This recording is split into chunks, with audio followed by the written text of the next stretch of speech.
الحمد للہ وکفى وسلام علی عباده الذین اصطفى اما بعد۔ ناظرین، ایک ہنگامہ سا برپا ہے۔ پہلے تو یہ افراتفری کا عالم حالات حاضرہ کے اعتبار سے مچا پڑا ہے۔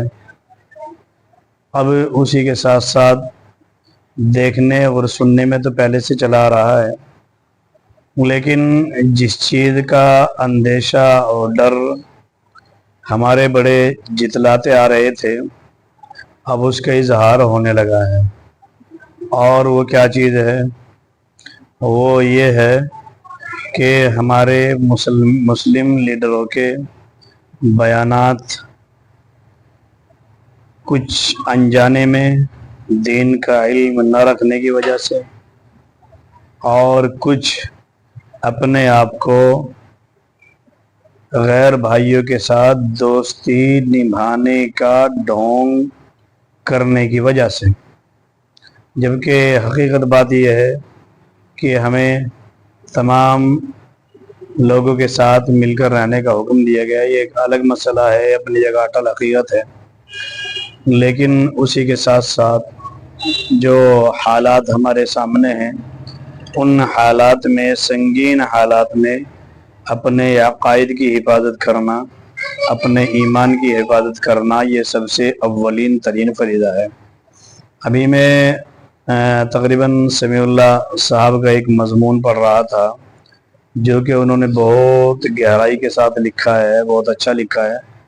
اللہ ان کو جزائے خیر دے۔ ان کے تحریر امت کے لیے تقریباً اٹھانے کا کام کرتی ہے، جس کا خلاصہ تقریباً یہ تھا کہ مسلمان یوں محسوس کر کے کہ اب اس وقت میں ہندوتوا کا طوطی بول رہا ہے، اور آئے دن مشاہدات، فلاں جگہ بلڈوزر چلا دیا گیا، فلاں جگہ مسجد پہ ہتھوڑا چلا دیا گیا، اور فلاں جگہ بھیڑ کے ذریعے گھیر کر کے مار دیا گیا۔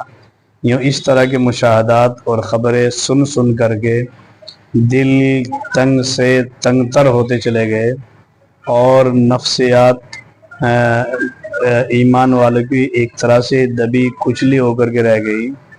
اب اس میں دو طرح کے لوگ ہوتے ہیں۔ ایک تو عوام ہوتی ہے۔ عوام ہمیشہ اپنے بڑوں کو دیکھا کرتی ہے، چونکہ عربی کا مقولہ ہے الناس علی دین ملوکہم، کہ لوگ اپنے بادشاہوں کے دین پر ہوا کرتے ہیں۔ میں بہت کام کی بات آج آپ کو بتا رہا ہوں، بہت دھیان سے سنیے گا، کہ لوگ اپنے بادشاہوں کے دین پر ہوا کرتے ہیں، یہ عربی مقولہ ہے۔ اب دیکھنے والی بات یہ ہے کہ اس طرح کے حالات میں جب چاروں طرف مسلمانوں کو اغیار کی طرف سے ایک طرح سے دبانے کی کوششیں کی جا رہی ہوں، اور ان کے اپنے حساب سے وہ کر بھی چکے ہوں، تو اس وقت میں ایک ایمان والے کا فریضہ کیا ہے؟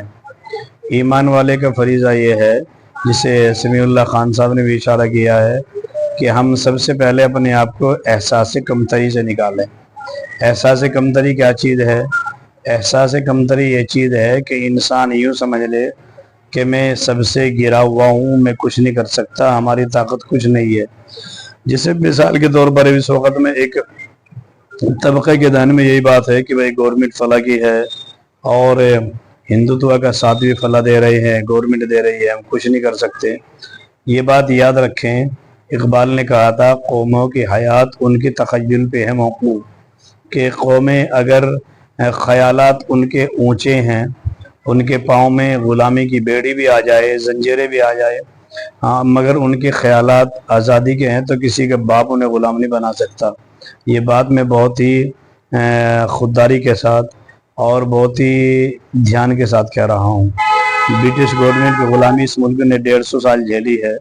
1601 میں انگریز آیا، اور 1799 سری رنگا پٹنم کے اندر سلطان ٹیپو کو شہید کیا۔ میں ادھر نہیں جانا چاہتا، ضرورت نہیں ہے اس وقت میں، لیکن مستقل برٹش گورنمنٹ 150 سال یہاں ملک میں رہی۔ اس کے باوجود جب علماء کھڑے ہوئے، اور 1824 سے تقریباً 1724 سے یہ معرکہ شروع ہو گیا تھا. 1857 تو بہت بعد کا ہے جس میں غیر بھائی ہمارے شریک ہوئے. 1724 سے یہ معرکہ شروع ہوا. سید اسماعیل شاہ اسماعیل شہید کی قیادت میں یہ شروع ہوا. میں ادھر تاریخ میں نہیں جانا چاہتا.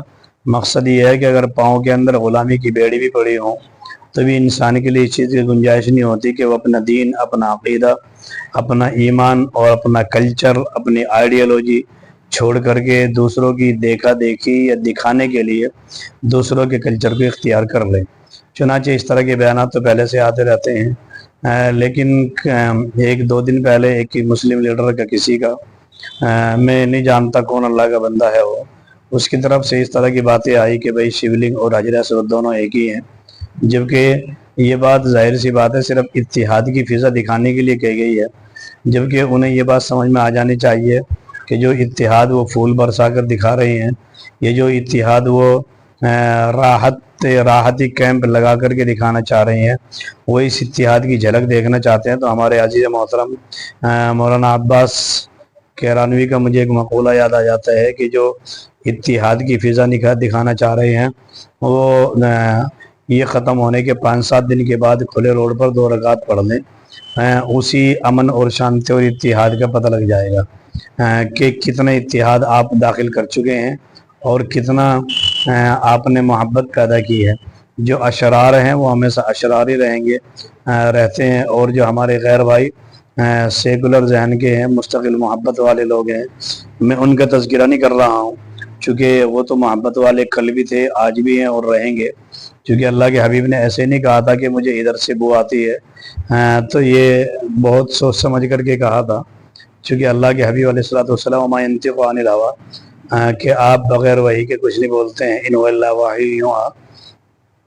تو جو محبت والے لوگ تقریباً زیادہ تر وہی ہیں، 99% چند مٹھی بھر اشرار ہیں یہ جو اچھل رہے ہیں، کود رہے ہیں. اور ان سے خطرہ صرف مسلمانوں کو نہیں بلکہ سب کو ہے، غیروں کو بھی خطرہ، ہمارے غیر بھائیوں کو بھی خطرہ ہے. لیکن المیہ اور افسوس اپنوں کا ہے کہ وہ دوسروں کے اتحاد کے چکر میں، اتحاد تو ایسے بھی ہوتا تھا. اسلام امن کا پیغام دیتا ہے اور اسلام آپ کو پڑوسی کا خیال کرنے کا حکم دیتا ہے. اسلام آپ کو مسافر کے ساتھ خیر خواہی کرنے کا مستقل جو ہے نا حکم دیتا ہے. لیکن اس کا یہ مطلب نہیں ہے کہ خاص طور پر ایک تو آنکھیں کھول کر کے یہ دیکھنا چاہیے کہ جب جہاں سے ایک مخصوص اشرار گزر رہے ہوں، میں ساروں کو نہیں کہتا کیونکہ گزرنے والے کچھ نیک بھی ہیں، اپنے حساب سے وہ اپنی عبادت کے لیے جا رہے ہیں، تو مستقل ان میں کچھ اپنے حساب سے وہ عقیدے کے ساتھ جا رہے ہیں اور دیانت کے ساتھ اپنے حساب سے وہ جا رہے ہیں. ہم تو اس میں کچھ کہہ نہیں سکتے ہیں. لیکن اس کے باوجود اشرار بھی ہے، جہاں انہیں مسجد نظر آتی ہے وہاں گھسنے کی کوشش کرتے ہیں. ابھی کل ہاپوڑ کی ایک رپورٹ ہے، خادم اسلام مدرسے کی وہاں گیٹ توڑنے کی کوشش کر رہے تھے. خرجہ کی مسجد کی رپورٹ سامنے آئی. جب سے یہ سلسلہ شروع ہوا لگاتار سامنے آ رہی ہے. میٹرو توڑ دی، کار توڑ دی. بلکہ ہمارے پولیس والے بھائی جو اپنی ڈیوٹی اتنی محنت کشی سے نبھا رہے ہیں، گورنمنٹ کا پریشر ان کے اوپر رہتا ہے، ان کی گاڑیاں الٹی جا رہی ہیں، انہیں کو الٹا ڈانٹا جا رہا ہے. یہ تمام واقعات یقیناً یہ شیو بھکتوں کی طرف سے تو نہیں ہو سکتے، یہ اشرار کی طرف سے ہیں. وہ لوگ تو جو ان میں اپنے حساب سے جا رہے، عقیدے کے حساب سے وہ سنجیدگی کے ساتھ جا رہے، کام کر رہے ہیں. لیکن چونکہ اشرار زیادہ ہیں، ہڑدنگ بازی ہو رہی ہے، سب جانتے ہیں، تو وہ تو جو کر رہے ہیں. ہمیں تو اپنا دیکھنا ہے کہ ہم ادھر جہاں یک طرفہ شرارت کی کوشش کی جا چکی ہے، ہم وہاں پر بھی مستقل ابھی تک یہ راحت رسانی کا ٹھیکہ سر پہ لے رہی ہیں. ٹھیک ہے، لیکن اس میں ایسے اتحاد کی فضا قائم کرنا جس میں عوام جو وہاں پہ بیٹھے ہوئے سن رہے ہوں وہ اپنے دین سے بیزار ہو جائیں، اور یا ملنے ملانے کے چکر میں، اتحاد کے چکر میں وہ اپنے عقیدہ خراب کر بیٹھیں، وہ اپنے عقیدوں سے دور ہو جائیں، ایمان سے دور ہو جائیں. اس کی کسی طرح اجازت نہیں دی جا سکتی ہے. اس لیے ایسے لوگوں کو سوچ سمجھ کر قدم اٹھانا چاہیے. اور بقول سمیع اللہ خان صاحب کی میں نام اس لیے لے رہا ہوں کہ میں یوں نہیں دکھانا چاہتا کہ میں یہ سب باتیں کہہ رہا ہوں، بلکہ اس میں ان کا مضمون بھی ہے جو انہوں نے کہا تھا کہ اگر اس کا وقت پر علماء کرام نے اس کا نوٹس نہ لیا اور عوام کو انہوں نے سہارا دے کر کے کھڑا نہیں کیا، ان کے عقیدوں کی حفاظت نہیں کی، تو یقینی بات ہے کہ عوام زیادہ دن تک اس بدتمیزی کے سیلاب کو جھیل نہیں سکتی، وہ بھی اکثر ادھر ہی آہستہ آہستہ ادھر کی طرف چلی جائے گی۔ تو اس وقت میں علماء کے لیے زیادہ ضروری ہے کہ وہ اپنے عقیدوں کو بچائیں، اپنے عقیدے تو ان کے محفوظ ہیں، عوام کے عقیدوں کو بچائیں۔ اور جو اس طرح کے لوگ نکل کر کے یہ بیان دے رہے ہیں، یہ سب سے بڑی کمی تو یہ ہے کہ جو سیکولر پارٹی اپنے آپ کو کہتی ہیں، جبکہ صحیح بات یہ ہے کہ وہ سیکولر پارٹیاں ہیں بھی نہیں، انہیں صرف وہ مسلمان نام کی چاہیے جن کے نام مسلمان ہوں، اردو میں لکھے ہوئے ہوں، اور انہیں نہ دین سے کوئی تعلق ہو، نہ مذہب سے کوئی تعلق ہو، نہ مذہب کا علم ہو۔ ایسے لوگوں کو خدمت کا موقع بھی دیتے ہیں، ٹکٹ بھی دیتے ہیں۔ جو دیندار آدمی زیادہ تر ان کو دور رکھا جاتا ہے۔ لیکن بہرحال چلو جسے بھی مل رہا ہے وہ تو بعد کا مسئلہ ہے، یہ ایک الگ ایک پہلو ہے۔ یہاں تو دیکھنے والی بات یہ ہے کہ ہم ایسے نازک ترین وقت میں اپنے عقیدوں کی کیسے حفاظت کرتے ہیں۔ یہ علماء کی ذمہ داری ہے کہ وہ مسجد کے ممبروں سے اور جلسے جلوس میں جہاں پر بھی انہیں موقع ملے اس بات کو اٹھائیں کہ اسلام پڑوسیوں کے ساتھ، ہم وطنوں کے ساتھ بھی نہایت پیار و محبت کے ساتھ رہنے کا حکم دیتا ہے، لیکن اسی کے ساتھ ساتھ یہ کہ ان کے طریقوں کو اور ان کی آئیڈیالوجی، ان کی عبادت کے طریقے، ان سے اسلام مکمل طور پہ دور رکھتا ہے۔ اور اسی اللہ کے حبیب علیہ السلام کی ایک روایت جو میں نے پہلے بھی پڑھی تھی، آپ نے حضرت انس رضی اللہ عنہ کی روایت ہے، وہ امام بغوی نے اس کو لکھا ہے۔ آپ مدینہ تشریف لائے تو آپ نے دیکھا کہ صحابہ 2 دن خوشی منایا کرتے تھے، نوروز اور مہرجان والے دن۔ تو آپ نے پوچھا ما ھذان الیومان، کہ یہ کیا دن ہے جس میں تم خوشی مناتے ہو؟ انہوں نے کہا ہمیں اس کی صحیح تاریخ تو معلوم نہیں ہے، لیکن ہمارے بڑے اس میں خوشی منایا کرتے تھے، ہم بھی منا رہے ہیں۔ آپ نے فرمایا قد ابدلکم اللہ بما خیرا منہما الاضحیٰ والفطر، کہ اللہ نے تمہیں اس کے بدلے میں 2 بہترین دن عید الاضحیٰ عید الفطر عطا فرمائے ہیں۔ تو اللہ کے نبی صلی اللہ علیہ وسلم نے یہ ایک بیچ میں نشان یہ ڈال دیا کہ ہمیں اپنے عقیدوں کو، اپنے طریقوں کو سیف اور محفوظ رکھنا ہے۔ ہمیں ہولی اور دیوالی، یہ اسی طرح دوسری چیزیں ہیں، ان میں ہمارے غیر بھائی خوشی منا رہے ہیں وہ منائیں، جیسے ہمیں عید میں خوشی منا رہے ہیں ہم منائیں۔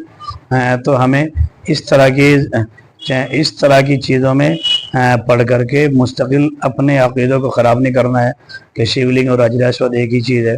باقی شیولنگ کیا ہے، حجر اسود کیا ہے، شیولنگ کیا ہے، وہ تو ہمارے غیر بھائی زیادہ جانتے ہوں گے، اس کے بارے میں ہم نہ کوئی تنقید کرتے ہیں یا نہ کمنٹ کرتے ہیں، چونکہ جس چیز کا علم نہیں ہے اس کے بارے میں بولنے کی ضرورت ہی نہیں ہے۔ اور ویسے بھی ہمیں قرآن کریم نے دوسروں کے معتقدات اور دوسروں کی چیزوں کے بارے میں بولنے سے خود منع فرمایا ہے۔ قرآن کہتا ہے وَلَا تَسُبُّوا الَّذِينَ يَدْعُونَ مِن دُونِ اللَّهِ فَيَسُبُّوا اللَّهَ عَدْوًا بِغَيْرِ عِلْمٍ، تم کسی کے معبودوں کے بارے میں برا بھلا بالکل مت کہو، ہرگز نہ کہو، برا بھلا کہنے کی ضرورت نہیں ہے۔ شیولنگ کیا ہے وہ ہمارے غیر بھائی جانے، ہمیں اس سے لینا دینا نہیں ہے، وہ ان کے معتقدات کا مسئلہ ہے، ان کی آستھا کا مسئلہ ہے، وہ جانے، لیکن ہمیں تو ایسے لیڈروں سے محفوظ رہنے کی ضرورت ہے۔ اور ہمارے علماء کو چاہیے کہ وہ ممبروں پر بیٹھ کر اور جلسے جلوسوں میں اس بات کا خیال رکھیں کہ ادھر جو یہ ایک نفسیاتی اعتبار سے عوام ذہنوں کو دبا ہوا کچلا ہوا محسوس کر رہے ہیں، ان کے عقیدوں کی بھی حفاظت کریں اور انہیں سے سیلف ڈیفینس کا یعنی اپنے حفاظت کا صحیح طریقہ بتائیں، جس میں اللہ کے نبی کی حدیث موجود ہے من قتل دون مالی فہو شہید ومن قتل دون دمی فہو شہید، کہ جو جان کی حفاظت کرتے ہیں مارا جائے وہ بھی شہید، جو مال کی حفاظت کرتا ہے وہ مارا جائے وہ بھی شہید۔